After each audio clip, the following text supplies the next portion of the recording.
It is the year 1900.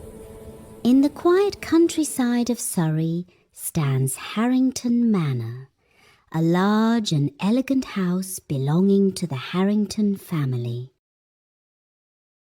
Lord Harrington, the head of the family, spends much of his time in London dealing with politics and business. Lady Harrington runs the household with the help of many servants. Their daughter, Eleanor, is 19 years old. She is clever and curious, but she often feels bored by the strict rules of her social class. The gardens of Harrington Manor are famous in the area. They are cared for by Mr. Wilkins, the head gardener, and his son Thomas, who is 20 years old. Thomas is tall and strong from years of working outdoors. His hands are rough from digging and pruning, and his dark hair is often untidy from the wind. Although he is only a gardener's son, he reads books in his free time and knows a great deal about plants and nature. One warm afternoon in May, Eleanor walks through the rose garden to escape her mother's long talk about table manners and suitable husbands. She sees Thomas near the rose bushes, carefully cutting away dead branches. He looks up and smiles politely. "Good afternoon, Miss Eleanor," he says. "The roses are doing well this year. We've planted a new kind pale pink ones. Would you like to see them?" Eleanor is surprised by his direct way of speaking, but she nods. "Yes, please." Thomas leads her to a quiet corner of the garden. He points out the new roses and explains how he mixed two different kinds to create them. Eleanor listens carefully. She asks questions, and Thomas answers without nervousness. They talk for nearly 20 minutes before Eleanor realizes she should return to the house. After that day, Eleanor begins visiting the gardens more often. She says she wants fresh flowers for the dining table or needs to choose plants for the conservatory. But really, she wants to talk to Thomas. They discuss many things: the weather, the birds that visit the garden, the books Eleanor reads, and even the changes happening in the world.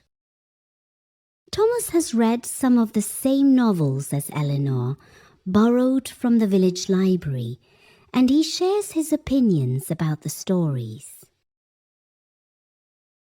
As summer arrives, their meetings become more frequent. They meet early in the morning before the other servants are awake, or late in the afternoon when most of the family is resting. They sit on an old bench near the orchard and talk quietly. Thomas teaches Eleanor how to plant seeds properly.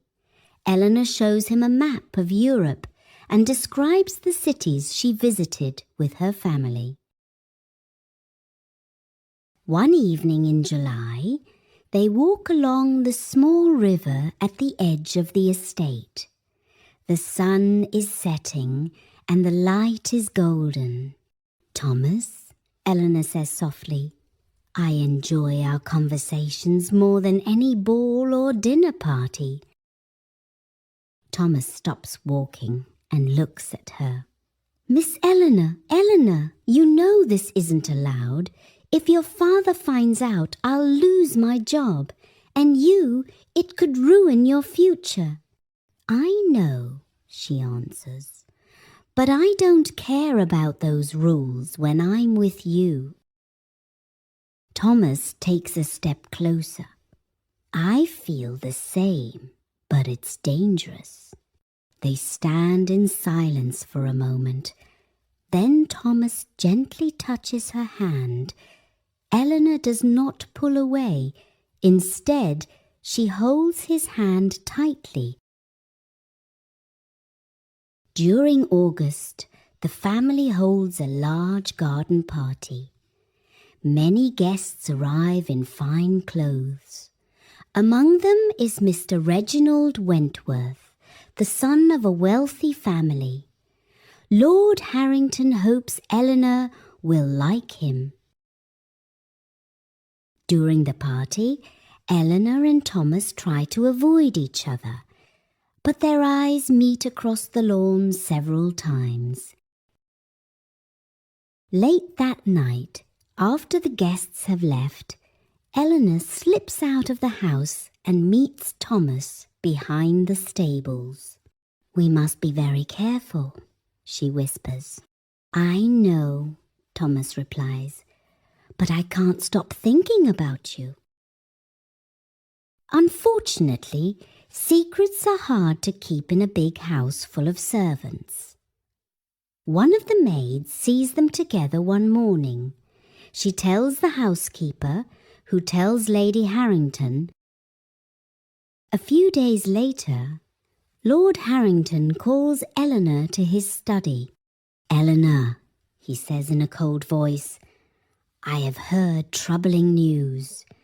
Is it true that you have been meeting the gardener's son in private?" Eleanor tries to deny it, but her father has a letter she wrote to Thomas, found by a servant. He does not shout, but his words are firm. This cannot continue. Thomas Wilkins and his father will leave the estate next week. You will go to London to stay with your Aunt Beatrice until we arrange a proper marriage. Eleanor begs him to change his mind. She cries and explains that she loves Thomas. But Lord Harrington does not listen. "You are a Harrington," he says. "We have responsibilities. You will marry someone of your own class." Thomas's father is told the same day. He is angry with his son but has no choice. They begin packing their belongings. On the last evening, Eleanor sneaks to the gardener's cottage. Thomas is outside, looking at the stars. "I'm so sorry," Eleanor says, tears in her eyes. "This is my fault." "No," Thomas replies. "We both chose this. I don't regret meeting you. I only regret that we can't be together." They hold each other for a long time. Thomas promises to write if he can, but they both know the letters will probably be stopped. The next morning, Eleanor watches from her bedroom window as the cart takes Thomas and his father away. The gardens look empty without him. A week later, Eleanor is sent to London. Her aunt introduces her to many young men from good families. Eventually, she agrees to marry Reginald Wentworth. It is a calm and respectable marriage. She has children and lives the life expected of her. Thomas finds work on another estate far away. He never marries. Years later, people who knew them say that Eleanor sometimes walked alone in the rose garden, touching the pale pink flowers that Thomas had planted so long ago. And in the year 1900, in a quiet corner of Surrey, a love story began and ended, stopped by rules that were stronger than feelings. This story didn't use difficult vocabulary on purpose. It was designed to help you focus on listening, pronunciation, and natural sentence rhythm. Not on memorizing hard words, Now that we've finished the story, let's take a closer look at culture and everyday life in England around the 1900s and see how social class, rules, and expectations shaped people's lives and relationships. Social class mattered a lot. In the early 1900s, social class influenced almost every part of daily life. Who you married, where you lived, and even who you were expected to speak to were often decided by your social position, not by personal feelings or choice. Love was not always a choice. Marriage was usually seen as a duty rather than a romantic decision. Families cared deeply about reputation and security, so a good marriage meant stability and respectability. Love was often expected to grow later, if at all. Servants and families lived separate lives.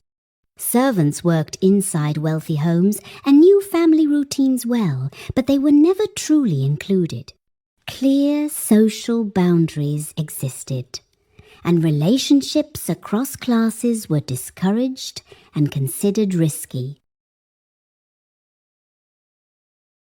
Women had limited freedom.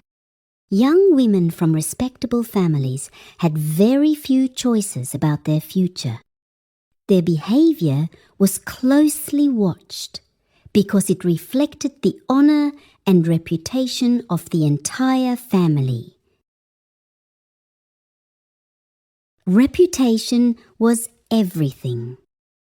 People lived in small social circles where everyone noticed everything. Being talked about or becoming the subject of gossip could quietly damage someone's future, which is why secrecy and caution mattered so much. Respectable did not always mean happy. A calm and respectable life was admired by society. However, many people lived with unspoken emotions, quiet regrets, and personal sacrifices that were never openly discussed. Some loves were never meant to be lived, only remembered. This story shows how rules once shaped lives and choices. Thank you for listening, and we'll explore more story together next time.